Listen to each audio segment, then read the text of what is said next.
ৰঞ্জনে ষ্টুডিঅ'ত মই জাহ্নবী ঝুমুৰ বিনন্দিনীৰ এই দিনটোতে প্ৰধানমন্ত্ৰীগৰাকীৰ সন্মুখত কেইবাটাও প্ৰতিশ্ৰুতি কৰিছে মুখ্যমন্ত্ৰী ডক্টৰ হিমন্ত বিশ্ব শৰ্মাই চাকৰিৰ পৰা আৰম্ভ কৰি ম্যাদী পত্তালৈকে কেইবাটাও ডাঙৰ ঘোষণা কৰিছে মুখ্যমন্ত্ৰীগৰাকীয়ে চাকৰিৰ ক্ষেত্ৰত বিশেষ সুবিধা লাভ কৰিবলৈ সক্ষম হ'ব সংৰক্ষণ লাভ কৰিবলৈ সক্ষম হ'ব ইয়াৰ সমান্তৰালকৈ মহিলাসকলৰ বাবেও কেইবাটাও বিশেষ ঘোষণা কৰিছে মুখ্যমন্ত্ৰীগৰাকীয়ে আৰু প্ৰধানমন্ত্ৰীগৰাকীৰ সন্মুখতে এইদৰে এতিয়া প্ৰতিশ্ৰুতি দিছে মুখ্যমন্ত্ৰী ডক্টৰ হিমন্ত বিশ্ব শৰ্মাই এই সন্দৰ্ভত লৈ আহিছো সবিশেষ ম্যাদী পত্তাৰ পৰা চাকৰিলৈকে প্ৰধানমন্ত্ৰীৰ সন্মুখত মুখ্যমন্ত্ৰীৰ প্ৰতিশ্ৰুতি আৰু ম্যাদী পত্তাৰ পৰা চাকৰিলৈকে কেইবাটাও ডাঙৰ ঘোষণা কৰিছে মুখ্যমন্ত্ৰীগৰাকীয়ে চাহ বাগিচাৰ প্ৰতিগৰাকী লোকক দিয়া হ'ব ভূমিপট্টা চাহ বাগিচাৰ প্ৰতিগৰাকী লোকে ভূমিপট্টা লাভ কৰিবলৈ সক্ষম হ'ব চাহ জনগোষ্ঠীয় যুৱক যুৱতীৰ বাবে চৰকাৰী চাকৰিৰ ক্ষেত্ৰত 3% আসন সংৰক্ষণ কৰা হৈছে বাগিচাৰ গৰ্ভৱতী মহিলাক প্ৰদান কৰা হ'ব 15,000কৈ টকা দেশৰ প্ৰধানমন্ত্ৰীগৰাকীৰ সন্মুখতে এইদৰে বৃহৎ ঘোষণা কৰে মুখ্যমন্ত্ৰী ডক্টৰ হিমন্ত বিশ্ব শৰ্মাই প্ৰধানমন্ত্ৰী আৰু 60খনকৈ দেশৰ ৰাষ্ট্ৰদূতৰ উপস্থিতিত আজি বিশ্ব অভিলেখ গঢ়িলে ঝুমুৰে ম্যাদী পত্তাৰ পৰা চাকৰিলৈকে এইদৰে এতিয়া কেইবাটাও বৃহৎ ঘোষণা কৰিছে মুখ্যমন্ত্ৰীগৰাকীয়ে যিহেতু দেখিবলৈ পোৱা গৈছে যে আজিৰ এই যিটো দিন 24 ফেব্ৰুৱাৰী 2025 আজিৰ এই দিনটো ইতিহাসৰ পাতত এক সোণালী দিন হিচাপে অভিহিত কৰোৱা হ'ব কিয়নো আজি অসমৰ বাবে এক ঐতিহাসিক দিন আজিৰ দিনটোৱে অসমত ইতিহাসৰ পাতত আন এক পৃষ্ঠাৰ ৰচনা কৰিলে বুলি ক'ব লাগিব যিটো আজিৰ এই দিনটোৰ বাবে সকলোৱে অধীৰ আগ্ৰহেৰে বাট চাই আছিল কিয়নো আজি ঝুমুৰ বিনন্দিনীৰ বাবে অধীৰ আগ্ৰহেৰে সকলো লোক অপেক্ষা কৰি আছিল বা বাট চাই থকা দেখিবলৈ পোৱা গৈছিল আৰু এইদৰে 60খনকৈ দেশৰ ৰাষ্ট্ৰদূতৰ সন্মুখত প্ৰধানমন্ত্ৰী নৰেন্দ্ৰ মোদীৰ সন্মুখত আজি ঝুমুৰে বিশ্ব অভিলেখ সৃষ্টি কৰিলে আৰু আজি 8,888 গৰাকী শিল্পীয়ে প্ৰদৰ্শন কৰিলে ঝুমুৰ নৃত্যৰ প্ৰধানমন্ত্ৰীগৰাকীৰ সন্মুখত আৰু ঝুমুৰ এইদৰে বিশ্ব দৰবাৰত প্ৰতিষ্ঠিত হ'ল যাক লৈ সকলোৱে অধীৰ আগ্ৰহেৰে অপেক্ষা কৰি আছিল যাক লৈ সকলোৱে বাট চাই আছিল এই দিনটো আজিৰ এই দিনটো সোণালী দিন হিচাপে অভিহিত কৰা হ'ব অসমৰ ইতিহাসত গতিকে আজিৰ এই দিনটো সকলোৰে বাবে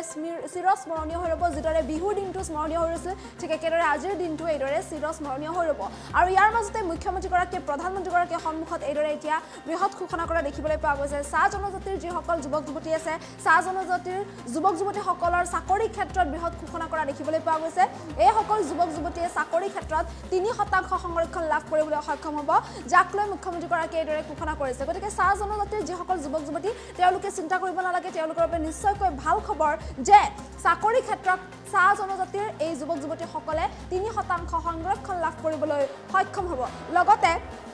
চাহ বাগিচাৰ যিসকল লোক আছে ভূমিহীন যিসকল লোক আছে চাহ বাগিচাৰ প্ৰতিগৰাকী ভূমিহীন লোকে ভূমিৰ পট্টা বা ম্যাদী পট্টা লাভ কৰিবলৈ সক্ষম হ'ব ইয়াক লৈ যিহেতু মুখ্যমন্ত্ৰীগৰাকীয়ে ঘোষণা কৰিছে প্ৰধানমন্ত্ৰীগৰাকীয়ে সন্মুখতে এই প্ৰতিশ্ৰুতি প্ৰদান কৰিছে গতিকে চাহ বাগিচাৰ যিসকল লোক আছে প্ৰতিগৰাকী লোকে ভূমি পট্টা বা ম্যাদী পট্টা লাভ কৰিবলৈ সক্ষম হ'ব ইয়াৰ সমান্তৰালকৈ যিসকল মহিলা আছে চাহ বাগিচাৰ যিসকল মহিলা আছে গৰ্ভৱতী যিসকল মহিলা চাহ বাগিচাৰ প্ৰতিগৰাকী গৰ্ভৱতী মহিলাই লাভ কৰিব 15,000কৈ টকা চাহ বাগিচাৰ গৰ্ভৱতী মহিলাসকলক এই 15,000কৈ টকা প্ৰদান কৰা হ'ব এই সন্দৰ্ভতো যিহেতু এইদৰে বৃহৎ ঘোষণা কৰিছে মুখ্যমন্ত্ৰীগৰাকীয়ে আৰু আজিৰ দিনটোক লৈ সকলোৱে অধীৰ আগ্ৰহেৰে বাট চাই আছিল অপেক্ষা কৰি আছিল আৰু সেই অপেক্ষাৰ অন্ততে আজি ঝুমুৰে এইদৰে বিশ্ব অভিলেখৰ সৃষ্টি কৰিলে আৰু এই ঝুমুৰ বিনন্দিনী অনুষ্ঠানত সৰু সজাত এইদৰে মুখ্যমন্ত্ৰীগৰাকীয়ে প্ৰধানমন্ত্ৰীগৰাকীৰ সন্মুখতে এইদৰে বৃহৎ ঘোষণা কৰা आज हमारे लिए सौभाग्य की बात है कि तीसरी बार भारत की प्रधानमंत्री की जिम्मेदारी लेने का बाद माननीय प्रधानमंत्री नरेंद्र मोदी जी पहला बार असम भूमि में आए हैं मैं असम की जनता की ओर से प्रधानमंत्री जी को हार्दिक स्वागत करता हूं प्रधानमंत्री जी आपने तीसरा बार दायित्व लेने का साथ साथ असम के लिए 3 बड़े काम आपने किए पहले हमारे सरायदेव मैदान को आपने आपका अथक प्रयास के कारण यूनेस्को ने हमारे सरायदेव मैदान को वर्ल्ड हेरिटेज का स्वीकृति दिए मैं असम वासियों का ओर से आपको धन्यवाद देता हूं। प्रधानमंत्री जी, असमिया भाषा অসমীয়া ভাষা আমার ভাষা জননী, চির স্নেही मोर भाषा जननी।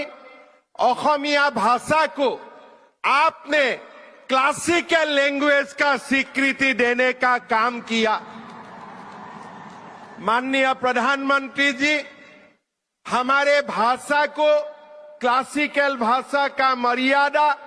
सरायदेव मैदान को यूनेस्को द्वारा दिया गया स्वीकृति ने असम को गर्वित किया है और इसीलिए मैं सारा असम वासियों का ओर से आपको बहुत बहुत धन्यवाद करना चाहूंगा। प्रधानमंत्री जी, इसका साथ साथ जो नामरूप में हमारे फर्टिलाइजर यूनिट एक्सपेंशन नहीं होने का कारण एक प्रकार बंद होने का कगार में सलाह किए थे, आपने इस बार भारत सरकार की बजट में आपने डिक्लेयर किए कि ये यूनिट को 12 लाख मेट्रिक टन तक बढ़ाया जाएगा। नामरूप का फर्टिलाइजर फैक्ट्री को पुनर् आप उज्जीवित करने का काम करेगा। थोड़ी ही दिन हुए, थोड़ी ही दिन में 3 बड़ा काम आप असम के लिए किया है और आगे भी मेरा विश्वास है आप असम का जनता को ऐसे ही गर्वित होने का मौका देते रहेगा। मैं सबको निवेदन करूंगा,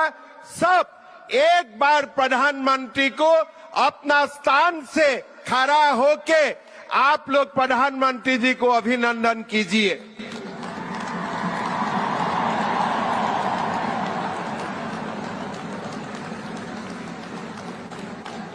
प्रधानमंत्री जी को आप लोग दोबारा एक बार अभिनंदन कीजिए पूरा हाथ ताली से। क्लासिकल लैंग्वेज हुए हमारे भाषा, हमारे सरायदेव मैदान यूनेस्को का वर्ल्ड हेरिटेज हुए, नामरूप में फर्टिलाइजर का फैक्ट्री बनाने का निर्णय हुए। प्रधानमंत्री जी, मैं आपको हमारे कृतज्ञ असम वासियों का ओर से बहुत बहुत धन्यवाद और अभिनंदन करना चाहूंगा। অসমৰ জাতীয় জীৱনৰ ইতিহাসত আজি এক অমিত উজ্জ্বল দিন। প্ৰায় 200 বছৰ পূৰ্বে জীৱিকাৰ তাগিদাত বিহাৰ, বংগ, উৰিষ্যা, মধ্যপ্ৰদেশ, অন্ধ্ৰপ্ৰদেশকে ধৰি দেশৰ বিভিন্ন প্ৰান্তৰ পৰা এছাম উদ্যমী কৰ্মঠ ভাৰতীয়ৰ পবিত্ৰ অসম ভূমিলৈ আগমন হৈছিল। এইসকল লোকে অসমলৈ আহি অসমকে নিজৰ মাতৃভূমি হিচাপে গ্ৰহণ কৰি সময়ৰ সোঁতত হাড়ে হিমজুৱে অসমীয়া হৈ পৰিল। অসমৰ চাহ উদ্যোগৰ প্ৰসাৰত তেওঁলোকে মূল ভূমিকা লৈ 200 বছৰ আগতেই অসমত ঔদ্যোগিকৰণৰ এক বিশাল ভেটি নিৰ্মাণ কৰিলে। বৃহত্তৰ অসমীয়া জাতি গঠন প্ৰক্ৰিয়াত অমূল্য অৱদান আগবঢ়াই কলা সংস্কৃতি ৰীতি নীতিৰে অসমৰ চাহ বাগিচা আৰু আদিবাসী সম্প্ৰদায়ৰ লোকসকলে অসমীয়া জাতিক সমৃদ্ধ কৰিলে। কালক্ৰমত তেওঁলোকে চাহ জনগোষ্ঠী আদিবাসী হৈ পৰিল। অসমৰ চাহ উদ্যোগৰ 200 বছৰীয়া গৌৰৱময় ইতিহাসৰ সোঁৱৰণ আৰু জনগোষ্ঠীটোৰ প্ৰতি শ্ৰদ্ধা নিবেদন কৰি তাৰ আন্তৰিক প্ৰয়াস হিচাপে আজি আমি এই পবিত্ৰ স্থানত 8,800ৰ অধিক যুৱক যুৱতীৰ দ্বাৰা অসমৰ চাহ জনগোষ্ঠী লোকৰ হৃদয়ৰ স্পন্দন ঝুমুৰক প্ৰদৰ্শন কৰিবলৈ আগবাঢ়িছো। শ্ৰদ্ধাৰ ৰাইজ, আজি আমি গৌৰৱেৰে সৈতে মনত পেলাম যে অসমৰ সংস্কৃতি আৰু অসমৰ কলা কৃষ্টিলৈ আমাৰ চাহ বাগিচা আৰু আদিবাসী লোকৰ সমৃদ্ধ বৰঙণি। আসাম মৰলে হামৰাও মৰব কোনো ভুল নাই ৰে, জীবনে মৰণে আসাম হামৰা সোনাৰ আসাম দেশ ৰে। এয়া অসমৰ চাহ বাগিচাৰ জনগোষ্ঠীৰ লোকৰ হৃদয়ৰ স্পন্দন। মই আজিও কৃতজ্ঞতাৰে সোঁৱৰণ কৰোঁ ভাৰতৰ স্বাধীনতা আন্দোলনত অসমৰ প্ৰথম মহিলা শ্বহীদ তেজপুৰৰ মালতী মেমক। আজি মই কৃতজ্ঞতাৰে সোঁৱৰণ কৰিম